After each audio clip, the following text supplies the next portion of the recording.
திமுக ஆளுங்கட்சியா இருக்கிறதுக்கு தகுதியே கிடையாது. திமுக எதிர்க்கட்சியா இருக்க மட்டும் தான் அவங்களுக்கு தகுதி இருக்கு. அவங்க ஆளுங்கட்சியா வரும்பொழுது அவங்களால சரியான நிர்வாகத்த குடுக்க முடியாது. திமுக ஆட்சியின் கீழ மக்கள் எப்பவுமே சந்தோஷமா, நிம்மதியா இருந்ததே கிடையாது. இருக்கிற ஊர் உலகத்துல இருக்கிற எல்லா பிரச்சனையுமே திமுக ஆட்சி காலகட்டங்கள்ல வந்துரும். முக்காவாசி பிரச்சனைகள் கிரியேட் பண்றதுக்கு காரணமே திமுக காரங்களா இருப்பாங்க. இது மாரியான வாதங்கள நீங்க நிறைய இடங்கள்ல பார்த்திருப்பீங்க. திமுக ஒரு சிறந்த எதிர்க்கட்சி. ஆனா அவங்களால ஆளுங்கட்சியா வேல பார்க்கவே முடியாது. கொஞ்சம் கூட அவங்களால வேல பார்க்க முடியாது அப்படின்ற வாதங்கள நீங்க நிறைய இடங்கள்ல பார்த்திருப்பீங்க. திமுக மீது இப்பேற்பட்ட ஒரு குற்றச்சாட்டு இருக்கு இல்லையா? இதே மாரியான ஒரு குற்றச்சாட்டு பாஜக மீதும் இருக்கு. அது என்னன்னா, எக்ஸ்டர்னல் எனிமீஸ பாஜக ஈஸியா போட்டு தள்ளிட்டு போயிட்டே இருக்கு. பட் இன்டர்னல் எனிமீஸ் இந்த நாட்டுக்குள்ளேயே இருக்கானுங்க இல்லையா? அயோக்கியனுங்க, துரோகிக. இவனுங்கள பாஜக போட்டு தள்ள மாட்டேங்குது. அவனுங்க ஆடுற ஆட்டத்தெல்லாம் அமைதியா உட்கார்ந்து வேடிக்கை தான் பார்த்துட்டு இருக்கு. பெருசா ஆக்ஷன்ஸே எடுக்க மாட்டேங்குது அப்படின்ற மாரிலாம் பாஜக மீதும் ஒரு குற்றச்சாட்டு இருக்கு. பாஜக இங்க இருக்கக்கூடியவர்கள பார்த்து பயப்படுறாங்க அப்படின்ற மாரிலாம் நான் சொல்ல வரல. இவங்க அவனுங்கலாம் அயோக்கியனுங்க, தேச விரோதிகள் அப்படின்றதெல்லாம் தெரிஞ்சும் அவனுங்கள ஆட விட்டு இவங்க வேடிக்கை பார்க்குறாங்க. அவனுங்க பண்ணக்கூடிய காரியங்களால அப்போ பெருசா எந்த ஒரு இஷ்யூ இல்லனாலும், பின்னாடி நெறைய ப்ராப்ளம்ஸ் வருது. அந்த ப்ராப்ளம்ஸ்க்குலாம் மூல காரணமா இருக்கிறது இவனுங்க தான். இவனுங்கள நீங்க ஆரம்பத்திலேயே அடக்கிட்டீங்கன்னா, பின்னாடி இவ்ளோ பிரச்சனைகள மக்கள் ஃபேஸ் பண்ண வேண்டியது இல்லல்ல. வேற ஒரு நாட்டுக்குள்ள புகுந்து, அவன் தொழுகை பண்ணக்கூடிய மசூதிக்குள்ளேயே போயி, ஒரு தீவிரவாதிய போட்டு தள்ள முடியுதுன்னா, இங்க இருக்கிறவனுங்கள போட்டு தள்றதுக்கு எவ்வளோ நேரம் ஆகப்போகுது? ஏன் இத செய்ய மாட்டேங்கிறாங்க? இந்த கேள்வி ரொம்ப ரொம்ப காமனா தேசியவாதிகள் மத்தியில பேசப்படுது.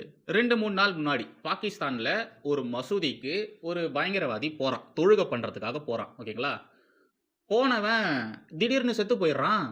அவன் லஷ்கர் இ தொய்பா அந்த இஸ்லாமிய பயங்கரவாத அமைப்பினுடைய உறுப்பினர்.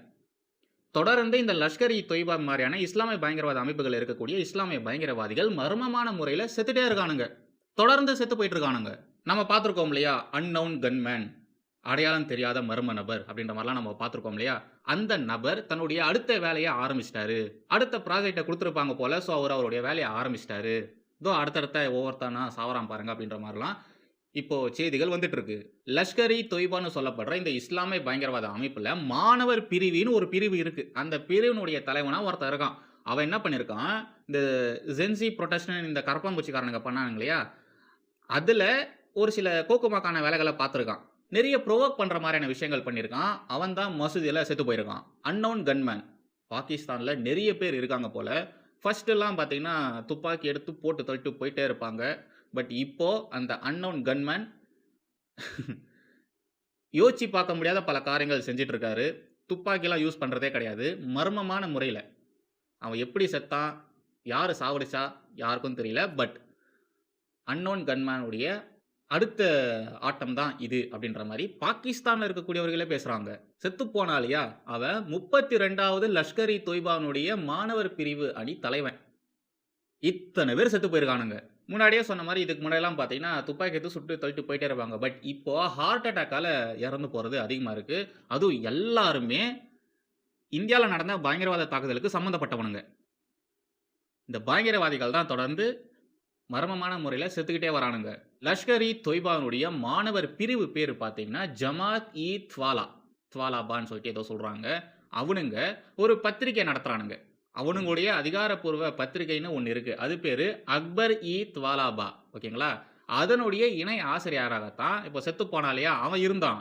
இவனுங்க என்ன பண்றானுங்க, இந்தியால நடக்கக்கூடிய விவகாரங்கள்ல மூக்கு நுழைப்பானுங்க. அதாவது இவங்க இந்தியாவை சேர்ந்த ஐடி மாரி நெறைய சோசியல் மீடியா பிளாட்ஃபார்ம்ஸ உருவாக்கிருவானுங்க. அதுல ஃபேக்கா கிரியேட் பண்ணப்பட்ட ஏகப்பட்ட வீடியோஸ சர்க்குலேட் பண்ணுவானுங்க. போலீஸ் அடிச்ச மாரி, இல்ல போலீஸ் தவறாக நடந்துக்கிற மாரி, மாணவர்கள தாக்குற மாரி, இல்லாத ஒரு விஷயத்த இருக்கிற மாரி கிரியேட் பண்ணி, அத நம்ம நாட்டுக்குள்ள சர்க்குலேட் பண்ணி, ஒரு அன்ரெஸ்ட் சிச்சுவேஷன இவனுங்க தொடர்ந்து உருவாக்கிட்டே இருந்தானுங்க. அது மட்டும் இல்லாம நீங்க இந்த ஜிஹாத் மாரியான விஷயங்கள பார்த்திருப்பீங்க. அது குறித்தான ஏகப்பட்ட வீடியோஸ்லாம் பார்த்தீங்கன்னா, பாகிஸ்தான்ல இருந்து வந்திருக்கு. ஓகேங்களா? அங்க இருந்துட்டு இவனுங்க இவ்ளோ விஷயங்கள இங்க கிரியேட் பண்றானுங்க.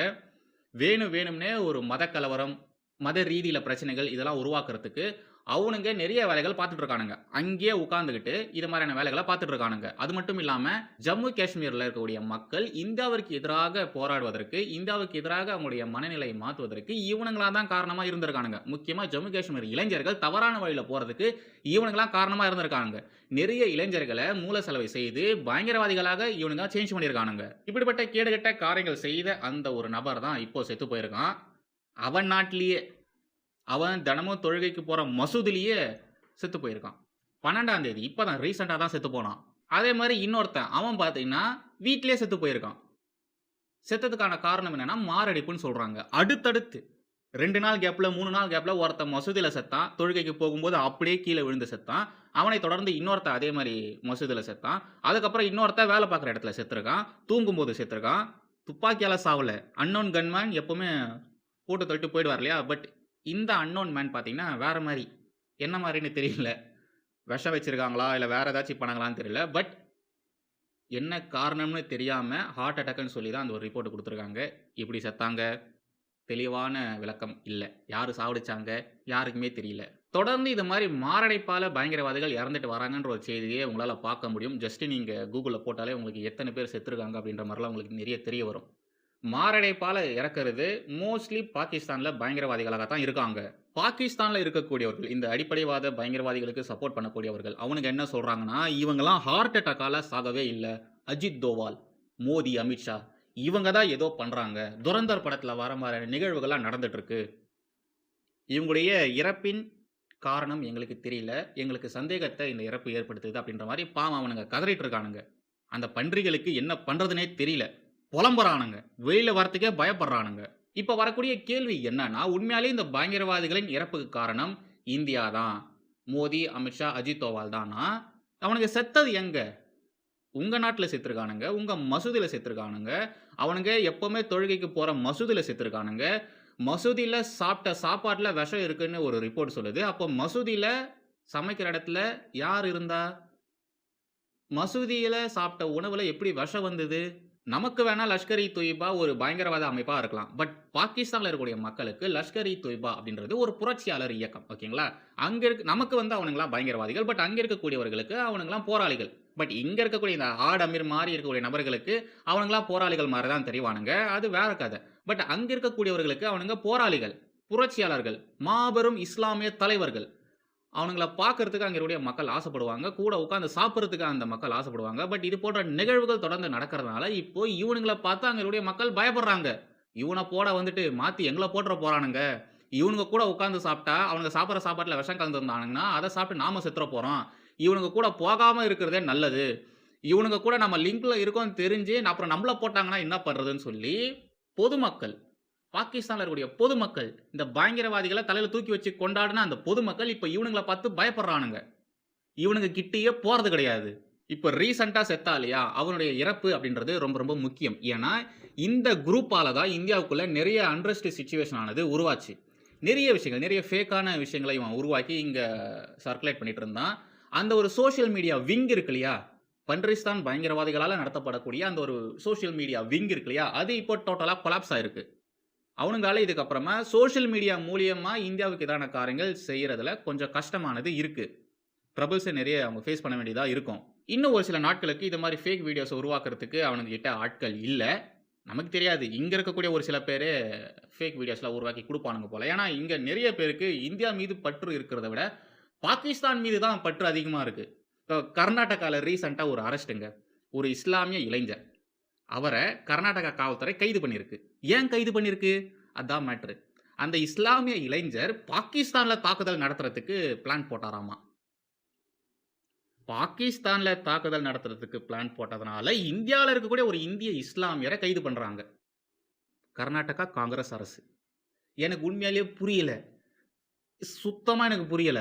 அவனுடைய இன்டென்ஷன்ல எந்த ஒரு தவறும் இருக்கிற மாரி எனக்கு தெரியல. பட் அதுக்கு பயங்கரவாதத்த அவரு தேர்ந்தெடுத்தார் இல்லையா? அதுதான் என்ன பொறுத்தவரைக்கும் தவறு.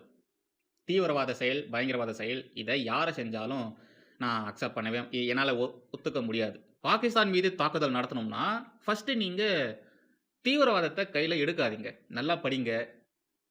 ஒரு லெவலுக்கு வாங்க. ஒண்ணு பொலிட்டீஷியன் ஆகுங்க. அப்படி இல்லன்னா சயின்டிஸ்ட் ஆகுங்க. எப்படி நம்முடைய நாட்ட புரொடெக்ட் பண்ணணும் அப்படின்றத கத்துக்கோங்க. கண்டிப்பா இந்த பன்ரஸ்தான் பயங்கரவாதிகள் தாக்குதல் நடத்தாமலாம் இருக்க மாட்டானுங்க. அவனுங்க கண்டிப்பா தாக்குதல் நடத்துவானுங்க.